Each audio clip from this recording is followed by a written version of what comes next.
Karena wali itu salah satu syaratnya disebutkan oleh Allah. Apa?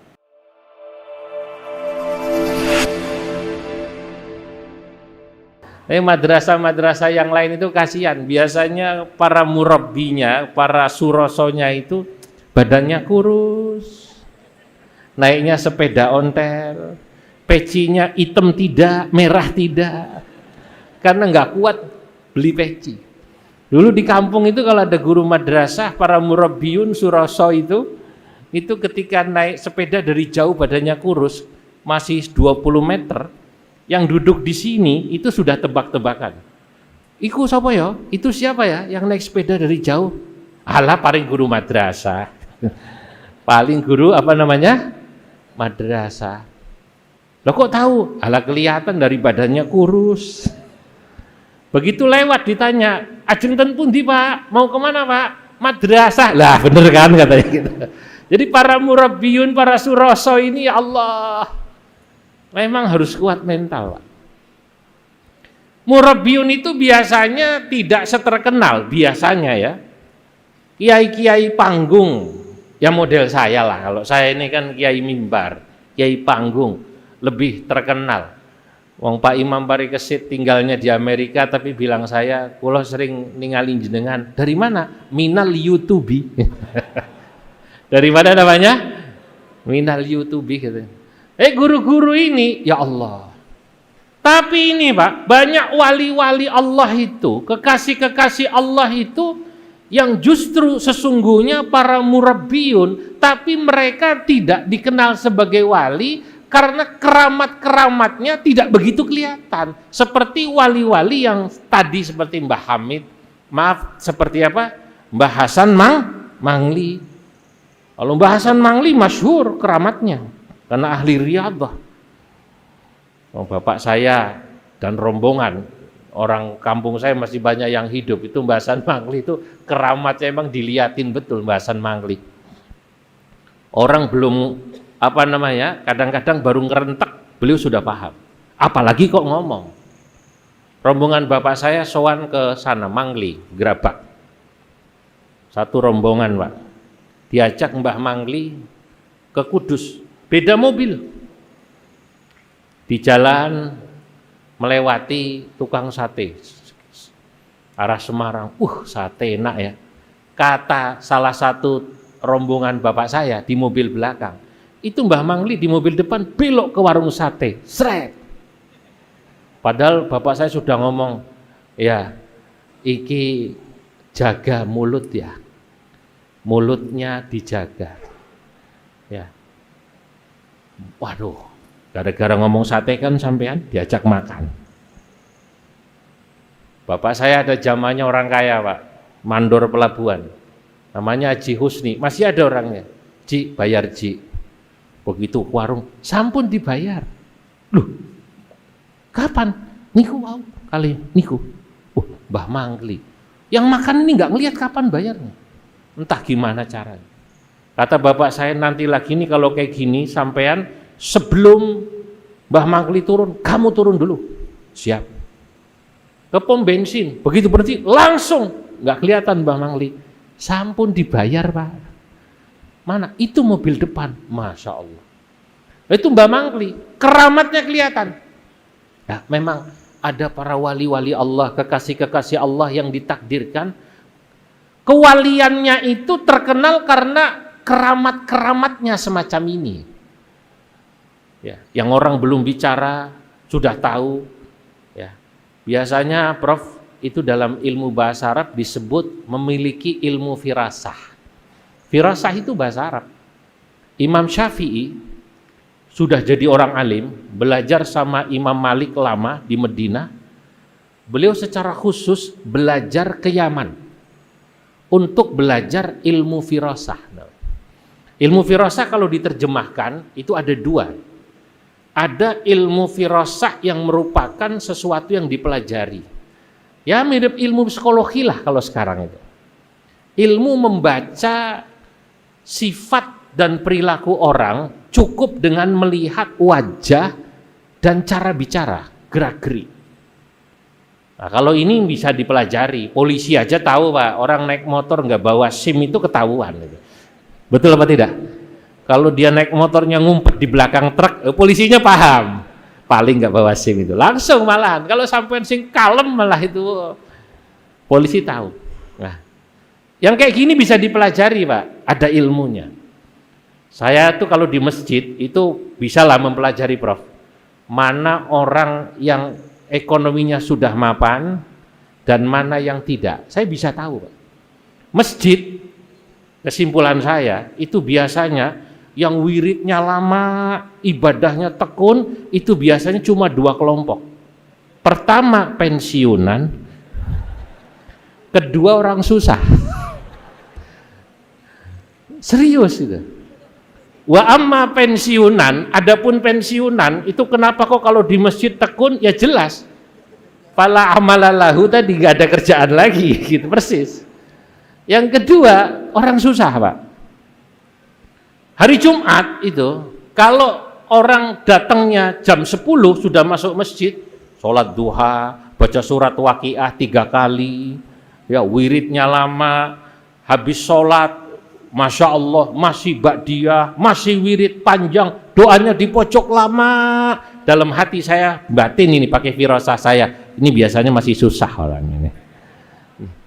Tapi kalau yang kaya atau pensiunan, kalau orang kaya itu biasanya ke masjid, itu datangnya ya Jumatan itu khutbah kedua Pak. Khutbah kedua gitu, imamnya sudah Allahumma ghfir lil muslimina wal muslimat baru datang. Habis sholat itu kalau orang sudah kaya, itu biasanya ya kalaupun doa wirid minimalis. Kayak rumah itu minimalis. Assalamualaikum warahmatullah, assalamualaikum warahmatullah, Allahumma antas salam wa minkas salam wassalam. Ini ilmu firasah, ini kita tahu ini, oh, ini doanya singkat, berarti orang kaya ini biasanya. Ya, tapi kalau yang wiridnya lama, ngajinya rajin, sergap, itu biasanya kalau nggak pensiunan, orang susah. Ini dari wajahnya kan kelihatan ini ya. Saudara-saudara, nah Imam Syafi'i mempelajari ini. Tapi ada ilmu firasah, itu yang jenis kedua. Yang ini wahbi, giving. Nurun yakdhifuhullahu ta'ala fi qulubi ibadi. Kalau ilmu firasah yang kedua ini bukan seperti ilmu psikologi yang dipelajari, tapi memang ilmu dan nur, cahaya dari Allah Subhanahu wa ta'ala yang Allah berikan kepada hamba-hambanya. Dan ini sejak zaman nabi-nabi dulu, sejak zaman nabi-nabi sampai sekarang, itu kekasih-kekasih Allah itu ada yang diberi ilmu firasah. Maka kata Nabi dalam hadis, ittaqu firasatal mu'min, ittaqu firasatal mu'min, takutlah kalian pada ilmu firasat yang dimiliki oleh seorang mukmin. Fa innahu yanzuru binurillah, karena seorang mukmin itu, maksudnya mukmin ini mukmin yang mukmin tenanan, mukmin yang sungguh-sungguh, yang sudah jadi kekasih Allah, yang apa? Fa innahu yanzuru binurillah, karena orang mukmin yang semacam ini dia bisa melihat sifat orang, perilaku orang dari mana? Binurillah, sebab Allah memberikan nur ke dalam dirinya. Allahu Akbar. Kalau ketemu yang kayak gini kita takut Pak. Orang-orang soleh itu tahu ini orang hatinya bersih apa tidak. Saya pernah menceritakan salah satunya. Ada kiai di daerah Rembang, namanya Kiai Syahid Kemadu. Nah, kemarin putranya datang minta saya hadir ke sana. Haul ayahnya, masyhur. Kiai Syahid Kemadu itu terkenal dengan sebutan Kiai Alhamdulillah di Rembang. Tokoh-tokoh datang, Gus Dur datang, Pak Amin Rais datang. Jangankan yang NU, yang Muhammadiyah aja ngakui Pak, keramat ini. Karena Kiai Syahid itu nama pondoknya unik, Pondok Alhamdulillah. Karena Kiai Syahid itu wiridannya kalimat Alhamdulillah nggak pernah berhenti. Jadi kalau Bapak Ibu ketemu Kiai Syahid 1 jam saja, itu kita nggak bisa menghitung berapa kalimat Alhamdulillah yang keluar dari mulut beliau. Alhamdulillah, Alhamdulillah. Dari mana? Dari Semarang Kiai, Alhamdulillah. Nah, ada hajat apa? Anu Kiai, saya habis ketipu, Alhamdulillah. Alhamdulillah. Orang ketipu, Alhamdulillah terus pokoknya beliau. Nggak berhenti-berhenti. Malah pernah Kiai Syahid itu pergi sama Kiai Rembang ke Semarang. Waktu berangkatnya malam, pulangnya siang, melewati Demak. Demak itu kan dulu sebelah kiri ada kali Pak, sungai. Lah orang Demak ketika air masih susah, mandi MCK di situ. Dan namanya orang kampung, mohon maaf ya, perempuan kalau udah mandi di sungai ya begitulah pakainya. Umumnya orang kampung cuman pakai kemben gitu kan ya. Kadang-kadang ya malah lebih dari itu. Begitu lewat siang-siang, kelihatan kiai yang lain semua istighfar, astagfirullah. Kiai Syahid, Alhamdulillah, Alhamdulillah. Ada yang nanya, Mbah Syahid, Kiai, lu ngelihat orang mandi telanjang kok Alhamdulillah, lah apa meneh nih orang Alhamdulillah. Paham apa enggak ini orang Jakarta, paham apa enggak? Apalagi kalau bukan Alhamdulillah. Cuma Alhamdulillahnya Kiai Syahid ini bukan seperti kita. Mungkin kalau kita Alhamdulillah ngelihat orang mandi nggak pakai baju gratis, beliau Alhamdulillahnya lain. Alhamdulillah ya Allah, anak saya di rumah, istri saya perempuan nggak perlu buka aurat seperti itu, karena sumur di rumah saya airnya keluar. Itu Kiai Syahid. Ini Kiai terkenal firosahnya dalam. Datang 2 orang ke rumah beliau dari satu kampung Pak, nyalon kepala desa. Begitu datang bilang begini, yang pertama, Pak Kiai tolong doakan saya mau nyalon kepala desa. Kalau saya menang, saya mau bangun masjid, saya mau bangun madrasah, pokoknya mau semua lah itu, yang agama-agama gitu. Jadi alasan nyalonnya itu katanya mau berjuang buat agama. Saya mau nyalon, mau berjuang buat agama. Kalau saya jadi masjid ini begini, madrasah begini. Mbah Syahid cuma nyaut, ape wes, ape, bagus. Tapi beliau tidak berdoa, cuman bagus. Yang kedua dari kampung yang sama, nyalon. Orangnya nih kalau kata orang Banyumas belakasuta. Apa namanya? Belakasuta itu apa ya? Apa adanya, ini orang Jakarta ini. Apa adanya, polos. Yang kedua, mau nyalon, sebut namanya Edi. Ada Pak Ed, saya mau nyalon kepala desa Pak Kiai. Lah kenapa? Tujuannya apa? Lumayan sawahnya, bengkoknya lumayan Kiai. Lah berarti belakasuta kan? Lah orang itu kalau mau nyalon bupati, nyalon DPR, nyalon presiden, ya jujur aja lah, lumayan jadi presiden itu lumayan. Betul apa betul? Mau nyalon DPR itu lumayan, nyalon gubernur itu apa namanya? Lumayan daripada jadi guru madrasah di Ponegoro kan. Bu yang belakasuta itu loh kayak Edi ini loh, jujur aja jujur. Karena kejujurannya, kebelakasutaannya, Mbah Syahid senyum. Tapi itu ada zakatnya, Loh ada zakatnya Mbah? Iya. Kalau kamu panen sudah sekian kintal, 1 ton, kamu 10% dari hasil panenmu, kalau kamu pakai tada hujan, kalau airmu pakai biaya 5%. Insya Allah Mbah, insya Allah. Masih masuk sama biaya kampanye. Jujur dia. Masih masuk, ya wis didoakan. Begitu pulang ini, Kiai Hamid ditanya sama santri yang mengeluarkan minum yang ikut duduk. Bingung nih santri, bertanya, Pak Kiai, calon kepala desa yang pertama yang katanya bilang kalau jadi mau membangun madrasah, mau membangun masjid, berjuang buat agama, kenapa panjenengan tidak berdoa? Cuman bilang bagus, bagus, bagus. Giliran yang kedua, yang jelas-jelas nyalonnya untuk apa tadi?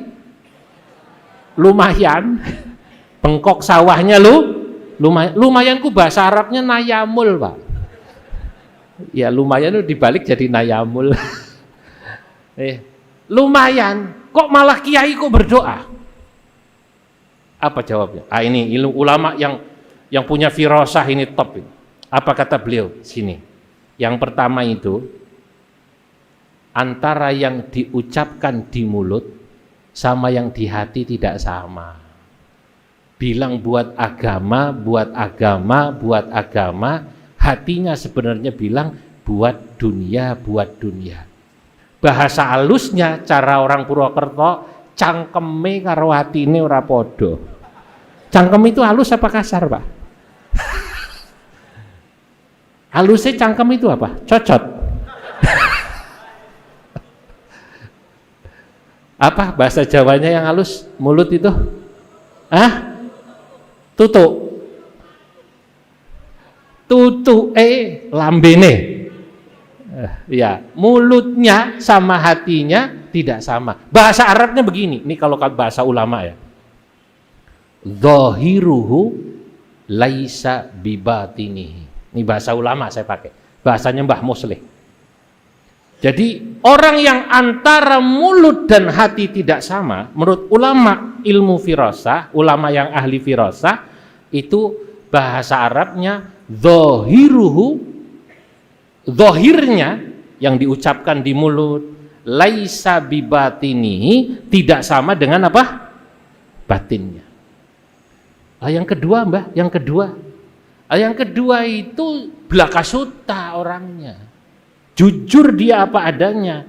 Zahiruhu nafsu batinihi, antara zahir dan batinnya sama. Orang yang model kedua itu lebih gampang ditata daripada yang model pertama. Maka lebih enak kalau punya murid yang model kedua, blakasuta, daripada yang pertama. Lah ini ulama-ulama pertama, Pak. Ini wali-wali semacam ini, biasanya kita mengenal wali yang model begini, yang bisa membaca orang, yang kayak model Mbah Mangli. Tapi wali-wali yang jenis kedua ini, yang seperti Mbah Muslih, atau guru-guru madrasah, guru-guru pesantren, ini orang seringkali tidak menganggap sebagai wali. Padahal kata Imam Abu Hanifah, kata Imam Asy-Syafi'i, laulal ulama wa laulal fuqaha waliyun, ya, atau aulia lam yakun lillahi waliyun. Kalau ulama yang rutin ngajar ngaji di sekolahan, di madrasah, di pesantren, karo para ahli fikih yang rutin menjadi ulama suroso tadi, rabbaniyun, yang mengajar rutin itu kok bukan wali, kata Imam Abu Hanifah, kata Imam Syafi'i, Allah berarti yang nggak punya wali. Maksudnya apa? Ya maksudnya guru-guru madrasah, kiai-kiai yang istiqomah itu mendidik, ya itu wali, maksudnya begitu, Pak. Ya. Kenapa? Ya karena wali itu salah satu syaratnya disebutkan oleh Allah, apa? Istiqomah, Prof. Wali itu istiqomah. Mana ayatnya? Innalladzina qalu rabbunallahu tsumma istaqamu fala khaufun 'alaihim wala hum yahzanun. Dalam ayat lain, innalladzina qalu rabbunallahu tsumma istaqamu tatanazzalu 'alaihimul malaikah tatanazzalu 'alaihimul malaikatu alla takhafu wa la tahzanu. Jadi Allah menyebut para wali itu dengan sifat istiqomah. Makanya kalau kita bisa istiqomah dalam satu hal kebaikan, apalagi ngajar, Bapak-bapak, ibu-ibu yang mengajar, mendidik murid-murid kita, ya Allah, supaya berakhlakul karimah, supaya yang tadinya tidak mengerti jadi mengerti, kok istiqomah. Ya walaupun barangkali secara kesejahteraan saya tahulah kalau guru itu jangan dibandingkan sejahteranya dengan ya ASN yang bekerja di tempat lain, atau barangkali ya profesional, apalagi bisnismen, pasti beda. Tapi kalau istiqomah ngajar ngaji, insya Allah mereka adalah wali. Kenapa? Karena yang mahal itu istiqomahnya. Saya punya guru yang ngajarnya di masjid. Hujan, Pak, kayak kemarin hujannya itu. Beliau di masjid datang. Yang ngaji tinggal 2 orang, tapi beliau tetap baca kitab keras. Kata pengurus masjid, Pak Kiai, kenapa Pak Kiai ini sudah tahu hujan begini tetap ngaji? Apalagi yang ngaji hanya 2 orang. Loh, ini kewajiban saya. Saya oleh Allah Subhanahu wa ta'ala dikasih ilmu, maka saya punya kewajiban harus mengajar. Lah kenapa saya baca keras kalau saya ngaji? Ya sebenarnya karena ada Anda berdua ini. Karena saya belajar ini, mengajar ini, membaca kitab, sebenarnya nasihati diri sendiri. Baca tafsir, baca hadis, baca kitab, nasihati diri sendiri. Cuma karena Anda ini ada di depan saya keraskan. Nah, inilah para suroso. Nah,